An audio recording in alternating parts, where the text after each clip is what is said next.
तो अभी recently doctor B R. Ambedkar scheme को लेकर बहुत सारे कंफ्यूजन लोगों के अंदर आ रहे हैं, लेकिन मेरा जो टेक है इस स्कीम के ऊपर वो थोड़ा सा अलग है। हो सकता है कुछ लोगों को पसंद ना आए, हो सकता है कुछ लोगों को पसंद आए।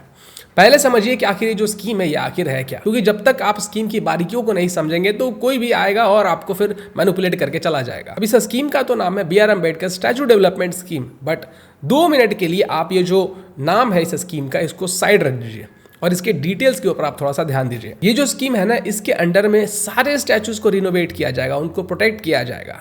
ऐसा नहीं है कि इस स्कीम के अंदर सिर्फ जो बाबा साहब अम्बेडकर है उनकी मूर्तियों के लिए प्रावधान दिए गए। नहीं नहीं नहीं नहीं, ऐसा नहीं है। अगर कोई कहता है तो वो झूठ बोल रहा है, आपको मैनिपुलेट कर रहा है। देखिए, समझदार को इशारा काफी होता है। इलेक्शंस नजदीक आने वाला है तो सब लोग कोशिश करेंगे कि भाई जो वोट बैंक है वो उनके खाते में जाए।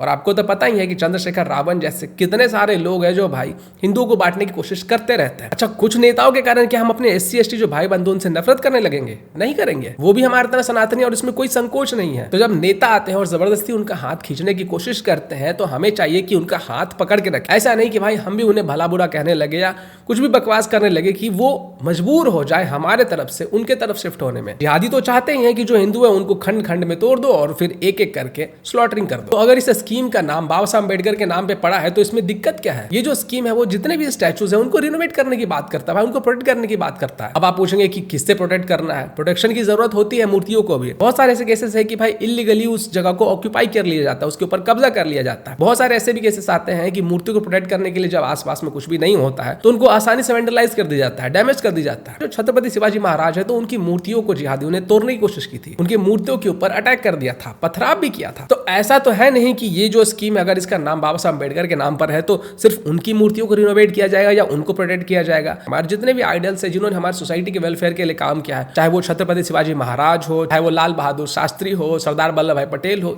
जितने भी हो, फर्क नहीं पड़ता है कि किस व्यक्ति की मूर्ति है। दिसंबर 2025 तक में जो भी मूर्तियां स्थापित की गई थी उन सभी मूर्तियों को प्रोटेक्ट करने के लिए ये स्कीम लाया गया है। अच्छा, कुछ लोग कहेंगे कि भाई छतरी लगाने की क्या जरूरत है? मतलब मूर्ति को ठंड लग रही है क्या? मूर्ति को गर्मी लग रही है क्या धूप से? या फिर मूर्ति भीग जाएगा पानी से? अगर आप लोगों ने थोड़ा सा भी साइंस पढ़ा होगा तो आपको पता है कि भाई हमारे घर को भी प्रोटेक्ट करने के लिए ना प्लास्टरिंग की जाती है, वेदर प्रूफ कोटिंग लगाई जाती है ताकि हमारे दीवार खराब ना हो जाए, हमारे पेंट खराब ना हो जाए। तो नेचर बहुत टफ होता है, तो ये जो कड़ी धूप पड़ती है और जो बारिश होती है तो अच्छे अच्छे चीजों को ना बर्बाद कर सकता है। जब लोहे को हम लोग वेदर से प्रोटेक्ट करने के लिए, रस्टिंग से प्रोटेक्ट करने के लिए उसके ऊपर जिंक की कोटिंग करते हैं तो फिर मूर्तियों को क्यों नहीं प्रोटेक्ट कर सकता है? उसके आसपास में हम फेंसिंग क्यों नहीं लगा सकते हैं ताकि उस जगह को कोई ऑक्यूपाई ना कर ले या फिर वहां तक आसानी से कोई ना पहुंच जाए और मूर्ति को वेंटिलाइज कर दे। डायरेक्टली अगर कोई स्टैचू है तो हो सकता है गाड़ी वाला आएगा रगड़ के चला जाएगा, हो सकता है कोई गाड़ी वाला आएगा ठोकेगा, मूर्ति टूट जाएगी। तो मूर्ति को प्रोटेक्ट करने के लिए आसपास में फेंसिंग होनी चाहिए, बाउंड्री होनी चाहिए, तो होना ही चाहिए ना। या फिर आप ये चाहेंगे कि हमारे जो आइडल्स है तो उनकी मूर्तियां ऐसे ही टूटी फूटी रहे। अच्छा, किसी स्टैचू को अगर लगाया गया है तो उसके आसपास के एरिया को अगर साफ सुथरा नहीं रखा जाएगा, ब्यूटिफिकेशन अगर नहीं किया जाएगा तो फिर वो डिसरेस्पेक्ट की जाए। फॉर एग्जांपल कुछ इंसिडेंट्स के बारे में आपको बताता हूँ। हाल ही में यूपी की बात है, मुजफ्फरनगर का जो विहालना विलेज है वहां पे बाबा साहब अम्बेडकर की मूर्ति को वेंडलाइज किया गया था, जिसके बाद की वहां पे टेंशन बढ़ गई थी,